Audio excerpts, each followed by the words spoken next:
Nagsimula ang pelikula sa isang bayan sa Alabama kung saan ang tatlong magkakapatid na sina Brick, Lincoln at McQueen Woody ay pinuntahan ng isang bahay upang arestuhin ang mga kalalakihan na suspetsa nilang gumagamit ng ipinagbabawal na gamot.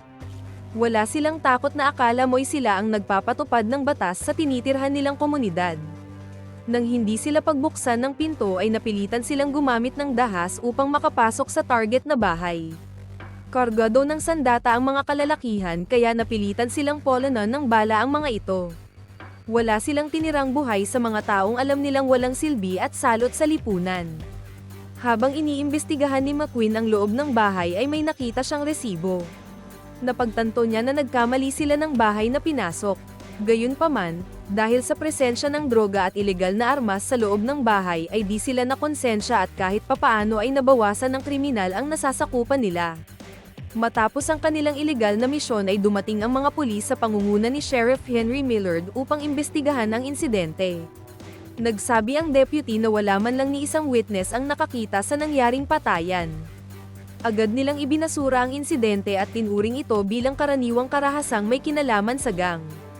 Gayunpaman, naniniwala ang kanyang deputy na masyado pang maaga para isara ang kaso. Nagpaalam ang deputy na tutulong siya sa investigasyon upang mahuli ang pumatay sa mga gangster.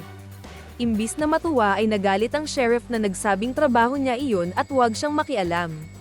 Samantala, nakaramdam ng panghihinayang ang magkakapatid na Woody dahil ibinuwis nila ang kanilang buhay sa misyon na di naman sila kumita ng pera.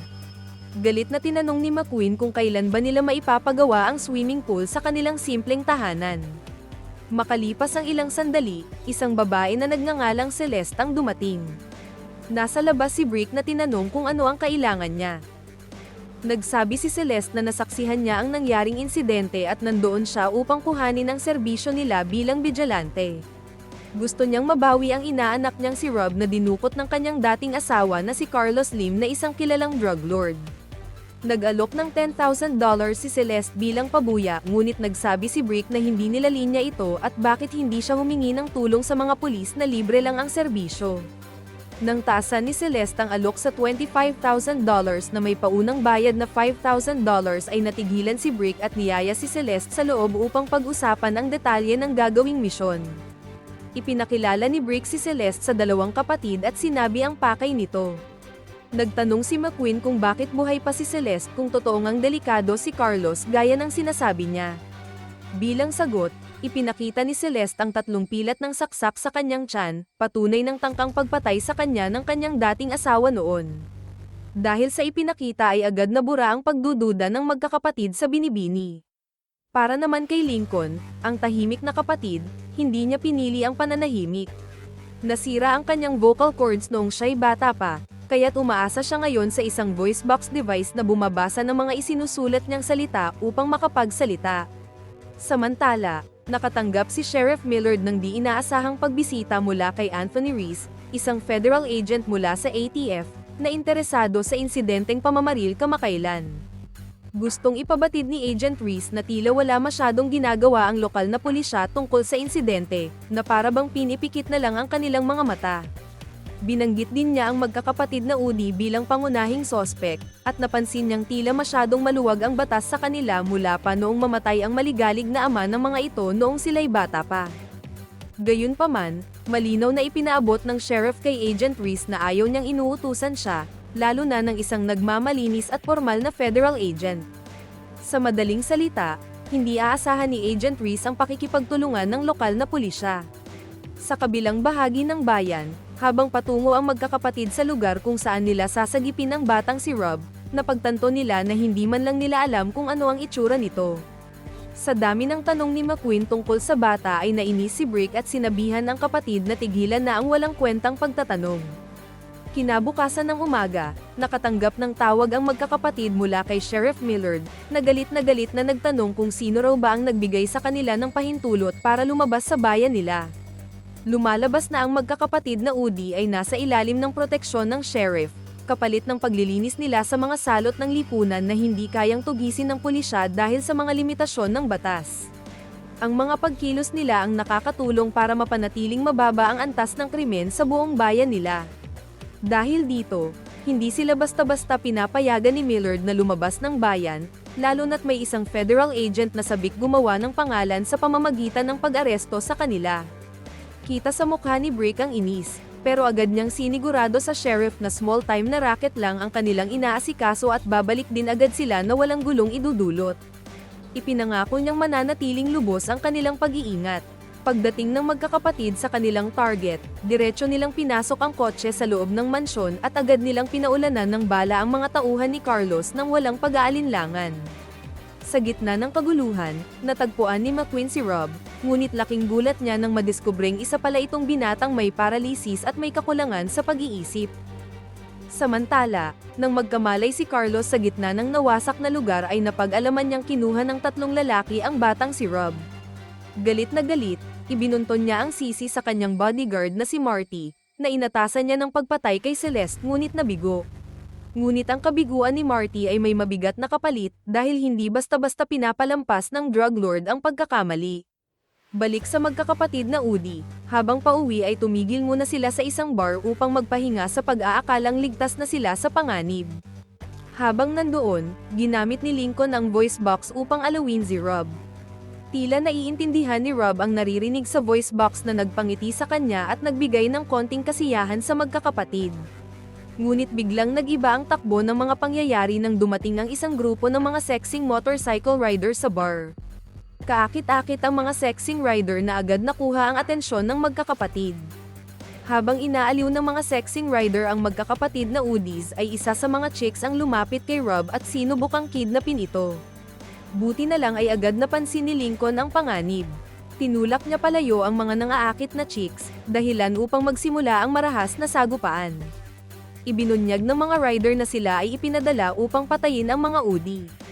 Ngunit hindi nagpatinag ang magkakapatid, matapang nilang ipinagtanggol ang kanilang sarili. Bumalik ang sexing leader na agad silang pinaulanan ng bala ng shotgun. Nagkubli silang lahat sa bar. Mabuti na lang at may nakatagong shotgun sa ilalim ng bar na nagamit ni Brick upang tuluyan ng manahimik ang sexing leader. Di natinag ang natitirang sexing rider na lumaban hanggang sa huli. Di nakaramdam ng awa si Lincoln na pinatahimik rin siya. Pagkatapos ng insidente, nagbiro si McQueen na ang mga sexing chicks na iyon ang pinakamatagal niyang naging relasyon. Pagkatapos ay agad niyang kinamusta si Rob. Ang madugong engkwentro nila sa bar ay nagdulot ng matinding atensyon. Sa tulong ng bartender ay nakakuha ng sketch ng mukha nila ang mga pulis, na naglantad ng kanilang pagkakakilanlan. Dahil dito, nagkaroon si Agent Reese ng matibay na ebidensya upang humiling ng search warrant para arestuhin ang magkakapatid na Udi. Ngunit nang lapitan niya si Sheriff Millard para humingi ng tulong, walang kagatol-gatol na sinabi ng sheriff na ang bahay ng magkakapatid ay kamakailan lamang sinunog, bilang bahagi ng training exercise ng lokal na fire department. Lubhang napikon sa paulit-ulit na pag-iwas ni Sheriff Millard, binalaan ni Agent Reese ito na tapos na ang kanyang pagiging maginoo.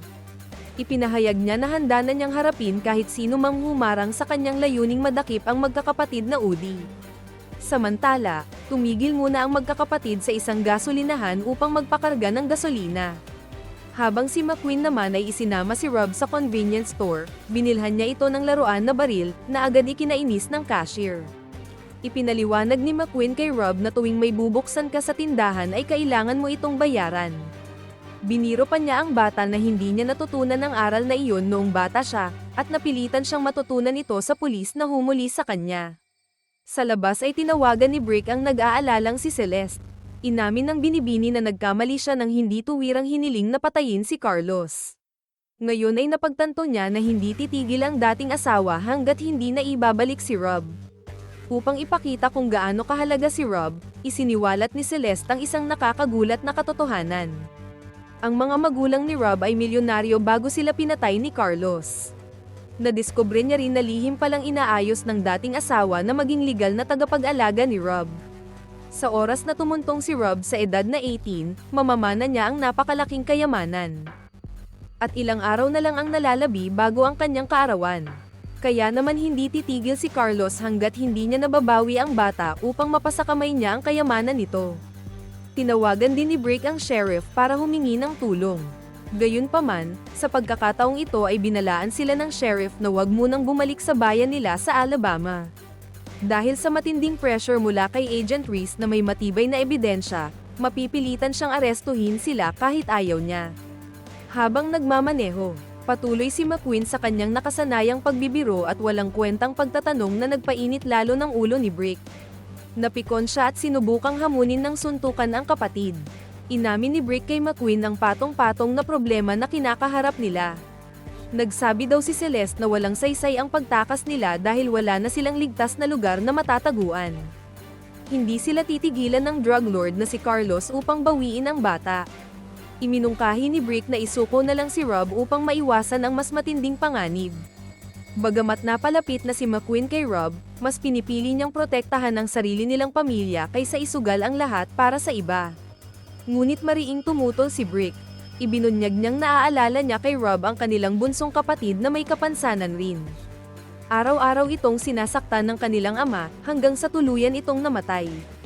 Hindi nila nailigtas noon ang kanilang bunsong kapatid, pero ngayon, may pagkakataon sina Brick at Lincoln na itama ang nakaraan sa pamamagitan ng pagpoprotekta kay Rob. Bago pa man sila makapagdesisyon kung ano ang susunod na hakbang, dumating ang inutusan ni Carlos na isang grupo ng mga bayarang mamamatay tao na mukhang mga pirata sakay ng isang armored truck. Inatake nila ang sasakyan ng magkakapatid gamit ang smoke grenade. Nang mawala ang usok ay natuklasan nilang nawawala na si Rob.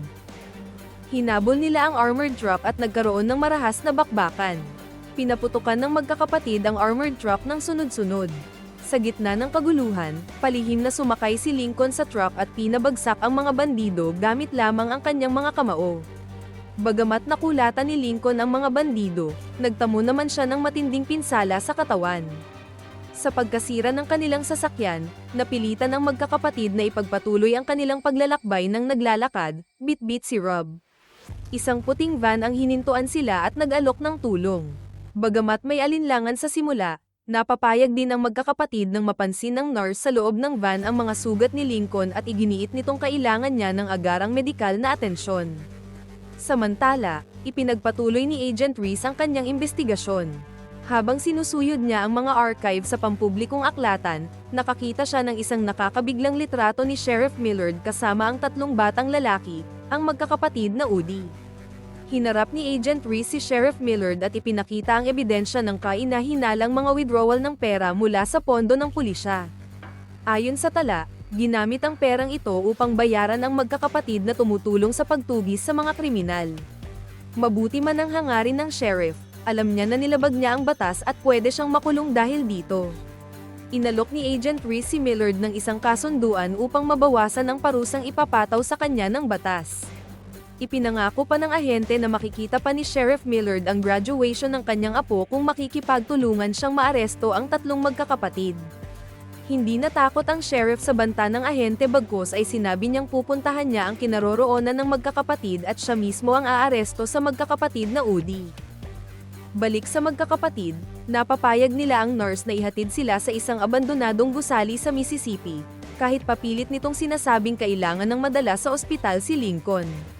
Doon nila hihintayin si Celeste ayon sa napagkasunduan. Habang nagpapalipas ng oras, iginuhit ni McQueen ang isang maskara sa mukha ni Rob, katulad ng isinusuot noon ni Lincoln noong siya'y lumalaban bilang underground fighter.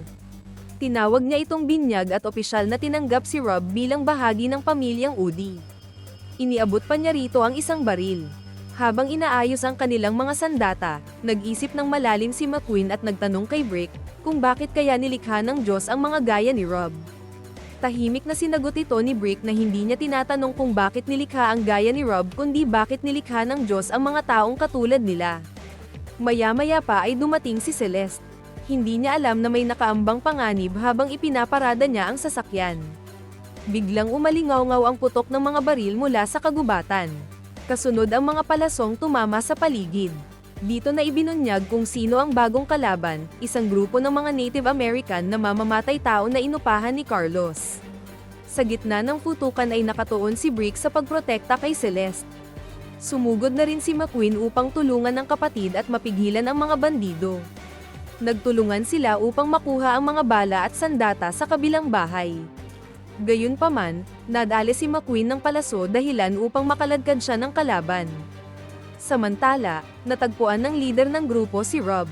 Mabuti na lang at nandoon si Lincoln na ipinagtanggol ang bata. Nakatulong man si Brick ay di pa rin sila umubra sa lakas ng lider. Sa huli ay nagbalik ang lakas ni Lincoln na agad kinulata ang lider. Bago pa man mabalatan ng buhay si McQueen ng isa sa mga kalaban ay dumating ang sheriff sa tamang oras kasama si Agent Reese. Gayunpaman, nananatiling hindi tiyak ang kahihinatnan ng magkakapatid dahil wala nang magagawa pa si Sheriff Millard kundi isuko sila kay Agent Reese.